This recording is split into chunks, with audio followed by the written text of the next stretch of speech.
RTI Live News. Ask for right.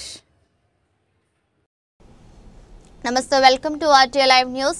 భారతదేశ మాజీ ప్రధాని ఇందిరాగాంధీ రజకుల స్థితిగతులపై చాలించి రజకులను ఎస్సీ జాబితాలో చేర్చాలని దృఢ సంకల్పంతో దేశవ్యాప్తంగా 56/1984 ఆర్డినెన్స్ ను జారీ చేసిన గొప్ప పరిపాలన దక్షత కలిగిన నాయకురాలిగా ప్రజల మన్ననలు పొందారని నడిమింటి శ్రీనివాస్ అన్నారు. మహబూబ్ నగర్ జిల్లా కేంద్రంలో బుద్ధ భవనంలో తెలంగాణ రజక రిజర్వేషన్ సమితి జిల్లా యూత్ అధ్యక్షులు బుద్దారం శివకుమార్ అధ్యక్షతన 23/2025 గురువారం ఏర్పాటు చేసిన సమావేశానికి నేషనల్ ధోబీ రిజర్వేషన్ సంఘ్ జాతీయ కన్వీనర్ నడిమింటి శ్రీనివాస్, రాష్ట్ర అధ్యక్షులు గోపి రజక, ఉమ్మడి జిల్లా గౌరవ అధ్యక్షులు కేతూరి శివన్న హాజరయ్యారు.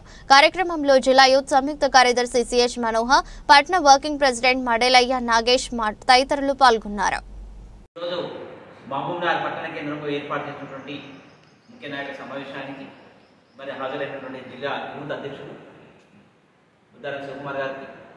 అదేవిధంగా నేషనల్ ధోబీ రిజర్వేషన్ సంఘ్ జాతీయ కన్వీనర్ నడిమింటి శ్రీనన్న గారికి, పట్టణ వర్కింగ్ ప్రెసిడెంట్ నాగేష్ గారికి, అదేవిధంగా యూత్ కార్యదర్శి మనోహర్ గారికి, హాజరైన ప్రతి ఒక్కరికి ఉద్యమవందనాలు తెలియజేసుకుంటూ, ముఖ్యంగా రజకులను ఎస్సీ జాబితాలో చేర్చాలనేది 74 సంవత్సరాల నుండి పోరాటం చేసినటువంటి తీరుని మీరు గమనిస్తూనే ఉన్నారు.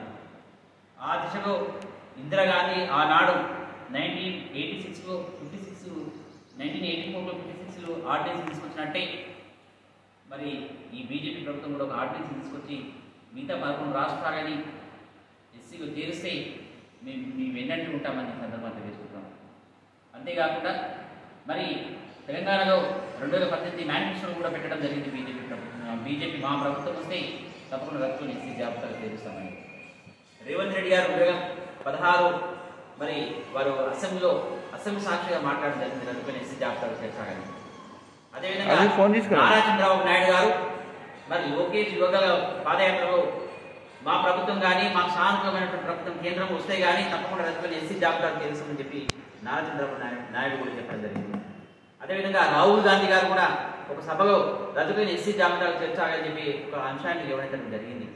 కాబట్టి ఇంతమంది ప్రముఖమైనటువంటి పార్టీలు, అదేవిధంగా ఎస్సీ కమ్యూనిటీలో ఉన్నటువంటి సంఘాలు కూడా మాదిగలను కూడా పిడమటి రవీణ్ కానీ, వంగపల్లి శ్రీనన్ కానీ, అదేవిధంగా మాగ మహానాడు చెన్నైని కానీ వీళ్ళందరూ కూడా మనకు అవ్వడం జరిగింది. వీళ్ళంతా సానుకూలంగా ఉన్నారు. మరి రజకులను ఎస్సీ జాబితాలో చేర్చడానికి ఉన్నటువంటి అవరోధాలు ఏంటో మరి ప్రభుత్వం తెలియజేయాలి. మరి ఆనాడు ఎమ్మెల్యేగా ఉన్నటువంటి రేవంత్ రెడ్డి గారు ఈరోజు అదృష్టానికి ముఖ్యమంత్రిగా ఉన్నారు. కాబట్టి అసెంబ్లీ తీర్మానం చేసి కేంద్రానికి పంపిస్తే కేంద్రం కూడా సానుకూలంగా ఉంది. సామాజిక సమరసత వేదిక కూడా వారు కూడా సానుకూలంగా ఉన్నారు. కేంద్ర మంత్రులు కూడా కొందరు సానుకూలంగా ఉన్నారు. కాబట్టి తప్పకుండా మీరు అసెంబ్లీ తీర్మానం చేసి పంపిస్తారని కొంత మాకు ఆలోచన ఉంది. తప్పకుండా మీరు ఆ దిశగా మీరు అడుగు వేశారని చెప్పి మాకు ప్రగాఢ విశ్వాసం ఉంది మీ పైన. కాబట్టి ఆ దిశగా మీరు అడుగు వేసి ఆనాడు కలగన్న ఇందిరమ్మ రజకులను ఎస్సీ జాబితా చేర్చే అంశాన్ని ఆమె ఆ రోజుల్లో మరి 18 రాష్ట్రాలు ఈరోజు ఎస్సీగా ఉన్నారంటే ఆమె విషయాన్ని. కాబట్టి మిగతా 11 రాష్ట్రాలు కూడా ఎస్సీలో చేర్చి మరి ఆమె కలగన్నటువంటి రజకులను ఎస్సీ జాబితా చేర్చాలనే అంశాన్ని తీసుకునే వారు ఉంటారు. కాబట్టి మరి ఈ విషయాన్ని వచ్చే అసెంబ్లీలో తీర్మానం చేసి కేంద్రాన్ని పంపించాలని చెప్పి సందర్భంగా తెలియజేసుకుంటూ మీ గోపి రజక, తెలంగాణ రజక రిజర్వేషన్ సమితి రాష్ట్ర